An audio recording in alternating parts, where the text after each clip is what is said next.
नमस्कार साथियों, कैसी चल रही है आपकी पढ़ाई। उम्मीद करता हूँ अच्छी चल रही होगी। डोर सेट की प्रिपरेशन कर रहे होंगे काफ़ी लोग। नेक्स्ट मंथ में उसका एग्ज़ाम है। सबका मन रहता है, सबकी इच्छा रहती है क्या पढ़े कैसे पढ़े, ठीक है। सब कुछ ऐसा सोच के, क्योंकि लोग जाते हैं बेचारे सब जगह देखते हैं यार यूट्यूब पे जाके क्या पढ़े और क्या नहीं पढ़े। उसके हिसाब से मैं आप लोगों को बताने जा रहा हूँ कि अभी लास्ट में आपको क्या करना है क्या नहीं करना है। पहली बात तो मैं क्लियर कर दूँ कि मेरे पास कोई माइक नहीं है बोलने के लिए, ठीक है। ना ही मेरे को वीडियो कुछ एडिट करना नहीं आता है। मैं यहाँ कोई पैसे कमाने के पर्पज से यूट्यूब पे वीडियो नहीं डाल रहा हूँ। किसी का डिमांड था इसलिए मैं डाल रहा हूँ कि यार अनिल भाई एक चीज़ बता दे कैसे कैसे पढ़े क्या पढ़े। उस हिसाब से मैं थोड़ा आ गया हूँ। समय निकाल के समय अपने बाद 6 घंटे की एम्स की नौकरी में समय बचता है। उसके बाद कोई ये नहीं है। एम्स राजकोट में रनिंग में अभी मैं नर्सिंग ऑफिसर नोट सेट 2023 3 जून का एग्ज़ाम में दिया हूँ। उसमें पास होकर इधर आया हूँ। और जिन लोगों को पता है कि नोट सेट 3 जून का एग्ज़ाम कैसा था, जिन्होंने दिया उनको पता है। जिनका सिलेक्शन हुआ है उनको भी पता है कैसे हुआ है, जिनका नहीं हुआ उनको भी पता है भाई कैसे नहीं हुआ है, ठीक है। बहुत अच्छा एग्ज़ाम था। अभी तक ये इतिहास में और आने वाले इतिहास के अपेक्षा अभी तक का सबसे बेस्ट एग्ज़ाम हुई। वाकई में लॉजिकल क्वेश्चन थे। सारी कोचिंग फेल हो गई, सबके दावे फेल हो गए। जो बोलते थे ना अरे हमारे यहाँ से पेपर है, अबे भाई रहने दो, नॉर्मल बीबी पूछेगा 120/80। तो सबको पता है भाई। तू नहीं बताएगा तब भी, तुम्हारी कोचिंग नहीं बताएगी तब भी हमें पता है भाई कहाँ से पेपर आए। That is not. बाकी 99 क्वेश्चन क्या थे, 199 क्वेश्चन क्या थे, वो भी तो कोई चीज़ होती है ना। वो भी तो सिलेक्शन के लिए इंपॉर्टेंट है। 120/80 ये कोई इंपॉर्टेंट नहीं है। ये तो गली का चलता फिरता आदमी कर देगा। दावे के साथ बता रहा हूँ, जिस इंसान ने 3 जून का एग्ज़ाम दिया है ना, उसमें एक क्वेश्चन आया था ये कि नॉर्मल बीपी, अडल्ट का नॉर्मल बीपी क्या होता है। 120 से 80 उसका ऑप्शन था। वो भी क्वेश्चन लोगों ने उस एग्जाम में 3 बार पढ़ा है कि यार ये नॉर्मल बीपी पूछ रहा है या कुछ पूछ रहा है। ऐसी कंडीशन थी एग्जाम की। वो चीज़ मैं बता रहा हूँ, ठीक है। बाद में पोकट आप लोगों का टाइम वेस्ट नहीं कर सकता। ना ही मैं हूँ भाई सब्सक्राइब कर दो लाइक कर दो, इससे मुझे कोई मतलब नहीं है। आप लोगों के बेटर के लिए मैं बता रहा हूँ क्या पढ़ना है क्या नहीं पढ़ना है। वो सब बेकार की बात है। लोगों के भरोसे मत रहना जो यूट्यूब पे बता रहे 45 दिन बचे हैं नोट सेट के, 30 दिन बचे हैं नोट सेट के, कैसे पढ़े क्या पढ़े। वो देखने जाओगे तो आप कन्फ्यूजन हो जाए। वो खुद भी कन्फ्यूज है कैसे पढ़े क्या करें। वो खुद भी कन्फ्यूज है भाई क्या करना है क्या नहीं करना है जीवन में, ठीक है। वो कई नर्सिंग ऑफिसर होंगे, अच्छी बात है, मैं उनकी बुराई नहीं कर रहा हूँ। ना ही वो जो कर रहे हैं उस चीज़ के लिए मैं बोल रहा हूँ। वो बड़े एडिट करते हैं, थंबनेल वेल लगा के सब कुछ बता रहे हैं। मेरे पास ऐसा कोई ऑप्शन नहीं है। मैं आपकी लाइफ स्टाइल के बारे में, आपके पढ़ने के तरीके के बारे में और आपको क्या पढ़ना चाहिए उसके बारे में सिर्फ यहाँ बात कर रहा हूँ। ये मेरा पता नहीं लास्ट वीडियो कब आया था, ये कब आएगा आई डोंट नो। इसलिए मैं आप लोगों को बताने चाहता हूँ क्या करना है क्या नहीं करना है, ठीक है। पहली बात तो आप जो भी टॉपिक पढ़ रहे हो, जो भी सब्जेक्ट पढ़ रहे हो, उसको अच्छे से पढ़िए। थ्योरी पढ़िए, कंप्लीट थ्योरी पढ़िए, ठीक है। ऐसे भरोसे मत रहना कि यार इस टॉपिक के 10 क्वेश्चन है, 15 क्वेश्चन है वो पढ़ देता हूँ मैं। जैसे कि जैसे क्वेश्चन आज दिन तक एग्जाम में नहीं आया, ठीक है, बाई चांस आ गया गलती 10 क्वेश्चन आ गए, अच्छी बात है 10 आ गए। लेकिन वो 10 में से 9 क्वेश्चन सभी कर देंगे, 8 क्वेश्चन सभी लोग कर देंगे। उसमें आपका क्या बेनिफिट रहा। क्वेश्चन वो करो ना जो किसी को नहीं आ रहा और आपको आ रहा हो, उसमें है मजा। तो भाई वही तो सिलेक्शन लेके जाएगी ज़िंदगी में, उसमें है अच्छे मजे। तो इसलिए मैं बता रहा हूँ जो चीज़ अभी आप पढ़ रहे हो ना वही पढ़ते रहिए। किसी के बेकाव में मत आइए यूट्यूब पे जाके 30 दिन बचे ये पढ़ लो वो पढ़ लो ये टॉपिक पढ़ लो। मैं कह रहा हूँ, गारंटी मैं दे रहा हूँ। नोट सेट में 200 से 250 टॉपिक ऐसे हैं, उनमें से ही क्वेश्चन आता है। लेकिन जब उनमें से क्वेश्चन आते हैं, लोग वो टॉपिक भी पढ़ते हैं लेकिन फिर भी सेलेक्ट नहीं हो पा रहे हैं, तो कुछ तो बात होगी ना। एम्स नोट सेट में सीएचओ के एग्जाम नहीं, आजकल सीएचओ के एग्जाम भी अच्छी खासी आती है भाई, उसके लिए भी पढ़ना ही पड़ता है, ठीक है। नोट सेट में कुछ तो बात है ना, इसलिए। पर लोगों में बेकार में तो भाई 200 क्वेश्चन यार एक टॉपिक में तो बहुत कम क्वेश्चन आता है, नहीं पढ़ो। रिसर्च में से तो क्वेश्चन आता ही नहीं है, रिसर्च में से उसको क्या पढ़ो मैं। जब रिसर्च का क्वेश्चन आता है ना, 4 क्वेश्चन भी आ जाएंगे ना, हवा नहीं लगेगी आपको, सही बता रहा हूँ मैं। और गलती से किसी ने हवा लगा दी, टिक कर दिया, गलत हो जाएगा, 100% गारंटी है मेरी। इसलिए रिसर्च भी कंपलसरी। 4 क्वेश्चन का मतलब है 4000 लोगों के आगे हो आप। और इतना ही तो चाहिए प्री क्वालिफाई करने के बाद। 4-5 हज़ार लोग तो थे मेंस के लिए।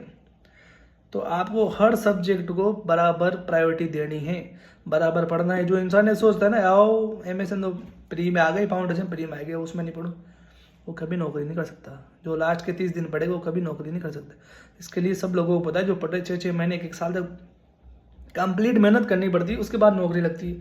और मैं दावे के साथ कह दूँ, जो बताते ना 50 लोग मॉस भी पढ़ो, एनक्लेक्स पढ़ो, टारगेट आई पढ़ो, मत पढ़ो भाई। 5 चीज़ें पढ़ोगे तो 5 चाली बन जाओगे, सीधी सी बात है। ना इसका ना उसका ना इसका ना उसका, पर्टिकुलर एक चीज़ पढ़ो। मैं खुद पढ़ा ना, मैं टारगेट आई पढ़ा हूँ भाई। 2020 में पढ़ा, 2021 में पढ़ा, 2022 में क्वेश्चन पढ़ा टारगेट आई, पूरी थ्योरी पढ़ी। कोई कोई अंदाज़ा नहीं लगा सकता। 14 बार 14 टाइम्स मैंने टारगेट आई पढ़ी है, उसके अलावा मैं कोई पोकट चीज़ों में ध्यान नहीं दिया। Most be so under NCLEX मैंने आज दिन तक नहीं पढ़ी, आज दिन तक नहीं पढ़ी। पर टारगेट आई ऐसे पढ़ ली कि मतलब रग रग में समा गया। बढ़िया बेस्ट प्रायोरिटी की कोचिंग मानते, नर्सिंग नेक्स्ट लाइव अच्छी कोचिंग है, मैं भी मानता हूँ बेस्ट कोचिंग है। उनकी तो किताब है भाई, इसको पढ़ दो ना, इसमें क्या कमी है। हाँ ठीक है, इसको पढ़ना थोड़ा डिफिकल्ट है, इसका सीधा सीधा आंसर है, सीधी लाइन है, अच्छी बात है, सीधी। तो थोड़ा बहुत गूगल पे सर्च करके पढ़ लो, यूट्यूब पे सर्च करके पढ़ लो, खुद के नोट्स बनाओ ना, तभी तो आप पढ़ो। तो वही चीज़ें पढ़ो भी लाइफ में जो आप पढ़ते आओ, जो पढ़ रहे हो। 50 चीज़ों की तरफ देखोगे कुछ नहीं होने वाला, मैं सही बता रहा हूँ। मैं ये मेरा खुद का एक्सपीरियंस है, मैं भी वहाँ से उठ के आया हूँ जहाँ आप लोग खड़े हो। ठीक है, मैं कोई विधाता नहीं हूँ, मेरी कोई किस्मत नहीं है भाई। मुझे पता है मेरी किस्मत कैसी है, किसी वीडियो में बता दूंगा मेरे साथ क्या स्ट्रगल हुआ है। पर अभी वो पोकट की बातें करने का टाइम नहीं है। मैं 25 साल का हो गया, मैं ऐसे पढ़ा, यूँ पढ़ा, मैं पोकट की बातें नहीं करूँगा, सीधी सी बात है। यहाँ टाइम वो है कि यहाँ एक्चुअल में क्या करना है तो क्या नहीं करना है। करना वही है जो भी आप पढ़ रहे हो, वही पढ़ना है। ट्यूशन नहीं भी पढ़ोगे तो चलेगा, मेंस के लिए पढ़ लेना आप कुछ, लेकिन प्री के लिए कम से कम प्री तो फाइट करो भाई लोग। प्री में तो थ्योरी आएगी ना, हाँ प्री में तो थ्योरी आएगी ना, वो तो पढ़ो कम से कम। मेंस की मेंस में देखेंगे, इसलिए मैं बता रहा हूँ आपको, अभी पढ़िए प्री के लिए, पढ़िए थ्योरी, पढ़िए टॉपिक मत पढ़ो यार। टॉपिक पढ़ोगे तो आपका नुकसान है। टॉपिक आपने पढ़ा, कैसे पढ़ा, एग्जाम्पल ले लेता हूँ। बेस्ट टॉपिक हाइपर कैली में, व्हाट इज हाइपर कैली में, हाइपर कैली में का मैनेजमेंट, हाइपर कैली में ईसीजी में क्या चेंजेस देखने को मिलते हैं, सब कुछ हाइपर कैली में। यू अंडरस्टूड, आप अच्छे से समझते हो हाइपर कैली में क्या होता है।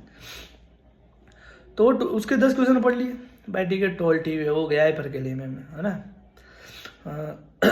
हाइपर कैली में क्या हो गया, वाइड क्यूआरएस हो गया हाइपर कैली में, प्रोलॉन्ग्ड पीआर हो गया हाइपर कैली में। अच्छी बात है, सारी दुनिया को पता है 10 क्वेश्चन ये मत पढ़ो, पर पूरा टॉपिक भी पढ़ लो ना। हाइपर कैली में का मैनेजमेंट कौन सी कंडीशन में क्या देते हैं, हाइपर कैली में हो रहा है ईसीजी में चेंज आ रहा है तो कैल्शियम ग्लूकोनेट देंगे, क्या करेंगे।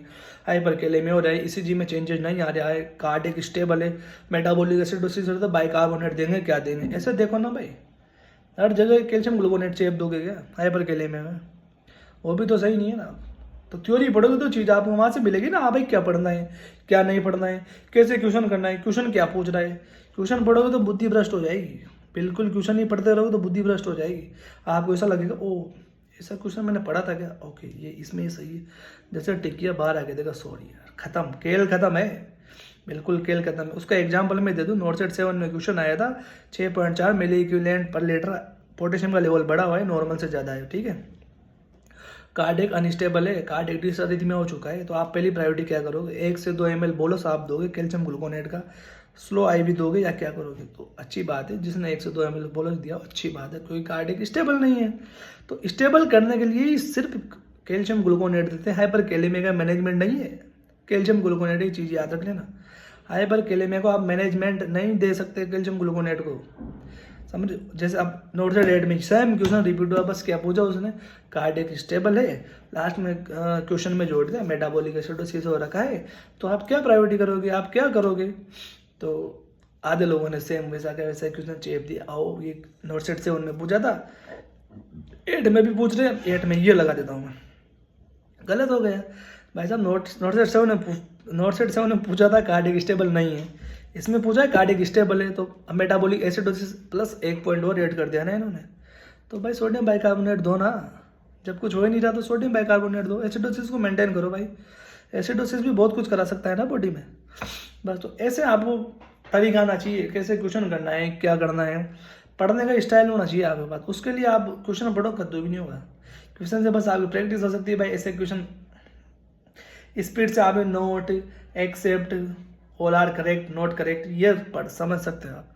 पर जब थ्योरी का क्वेश्चन आता है ना, वाकई में आता है, केस स्टडी बना के देगा वो, थ्योरी में से देगा। और जिसका थ्योरी कंप्लीट है बिल्कुल, क्वेश्चन स्किप नहीं कर सकता वो आदमी। इतना बड़ा क्वेश्चन आएगा उतना ईजी आंसर होगा, क्योंकि उसके लिए थ्योरी की इंपॉर्टेंस, थ्योरी पढ़ना कंपलसरी है बहुत ज़्यादा। इसलिए वही चीज़ें पढ़ो, 50 जगह मुँह मत मारो इस टाइम पे। जो चीज़ें पढ़ते हैं वही पढ़ो। 200 टॉपिक है ना, 200 टॉपिक, उनमें से क्वेश्चन आएंगे, दांत नहीं बैठा दिमाग में, तो भाई 200 में 100 क्वेश्चन आएंगे, 100 ही आए तो फिर आपको 100 में से 20 गलत हो गए तो कौन सी लिस्ट में नाम आएगा आपका, नाम ही नहीं आएगा भाई, नाम आएगा क्या। तो 100 क्वेश्चन ये प्रिपेयर करो ना, 40 क्वेश्चन वो भी पढ़ो जो अदर टॉपिक में से भी आ रहे होंगे, वो भी तो पढ़ो ना भाई। म्यूज स्केल है, किसी को पता है MEWS स्केल क्या होता है? नहीं पता ना। मिक्की ट्यूब पता है किसी को क्या होता है? नहीं पता ना। बस अपडेट हो गए भाई, अपडेट हो गए, अपडेट रहो। पुरानी चीज़ें किसी पिटी मत पढ़ो। कोचिंग वाले पढ़ाएंगे 6 महीने, तुम्हारे पैसा हड़प लेंगे। पढ़ना तुम्हें खुद को ही पड़ेगा, खुद को ही पड़ेगा। किताबों में से नोट्स भी खुद को बनाने पड़ेंगे। आप एग्जाम दे के निकलोगे भी लगेगा यार कोचिंग वाले ने क्या कद्दू पढ़ा है, क्या कुछ आया ही नहीं इसमें तो नहीं आएगा, क्योंकि तुम उनके ऊपर डिपेंड हो और वो पैसों के ऊपर डिपेंड है। ले लिए मजे, हो गया कार्यकाल खत्म। नेक्स्ट एडवर्टाइजमेंट डाल देंगे फलानी तारीख से ये कोचिंग है, श्योर सिलेक्शन कोचिंग है। बेकार मत आओ। मैं तुम्हारे सामने बैठा हूँ, मैं किसी प्रकार की कोई कोचिंग नहीं कर रहा हूँ, कोई कोचिंग नहीं कर रहा हूँ। मतलब सेल्फ स्टडी किया है। यूट्यूब पर जरूर MCQ सोल्व करता था, ऑनलाइन कोई क्लास लेता था तो सबकी करता था। Almost 4-5 class, nursing next live, चीनो मिको हो गया, सिद्धार्थ चांदू हो गया, RJ करियर पॉइंट बेस्ट, सब करता था। पर मैं किसी के ऊपर डिपेंड नहीं रहा, इसलिए मैं आ जाऊँ। यही आपको करना है, थ्योरी पढ़नी है। MCQ के लिए टाइम नहीं है तो मेंस के लिए पढ़ लेना, पहले प्रीपेड कर लो, मेंस के लिए बाद में आप MCQ पढ़ो, मुझे कोई प्रॉब्लम नहीं है। पर चीज़ें वही पढ़ो जो भी आप पढ़ रहे हो। अगर दूसरी चीज़ों पर ध्यान दोगे तो आपका करियर बर्बाद है। सही है ना? तो ठीक है, नेक्स्ट वीडियो में किसी को तकलीफ हो तो नंबर लिख दूँगा, मैसेज कर देना, क्या करे भाई। गलत पर्पज़ के लिए नहीं है। बाकी ये मत सोचना यार कितना गंदा बोल रहा है। मेरी आवाज़ ऐसी है, मेरा थोड़ा गला भी ख़राब हो रखा है, पर मैं बोल रहा हूँ अच्छी बात है। मेरे पास कोई माइक वाइक भी एडिट करने का कोई उपकरण नहीं है और मैं कोई ऐसा करता भी नहीं हूँ। पर मैं ठीक है डाल देता हूँ यार जाते जाते। पढ़ना तो आपको ही पड़ेगा भाई लोग, अच्छे से पढ़िए। नमस्कार।